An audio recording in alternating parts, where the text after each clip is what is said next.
Luhanna bog guithe séide na slúta Féile na curachaí faoi réid agus gan tada idir iad hain agus an Tuairisc go Boston ach Rása fada Chraobh. Chéad oireann ar fada bhí sa Rásaí Curach I gcuracha hÉireann litir moláin, círí I gcuracha dó, an áard mhór gcuracha trí agus an chearú rua I gcuracha céad. Cuasa fada crua agus caibhlinn tír idir na fórne ar fad.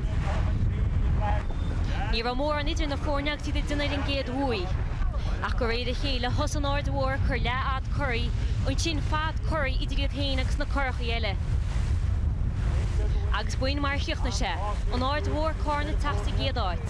Páir go ceanháin sa seast tusa, Martino clochartaí lár báide, agus Janjo O'Donoghue ar an seast deire.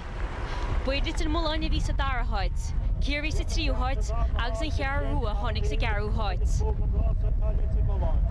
Ní mór an idir tím bin sa gael machans, tá más hostú go bhach buneal. Í seán chrógadí an chéadúi. Zéidirlín go bhfuil mu an chéadúi castagus go mit ceartú sin má.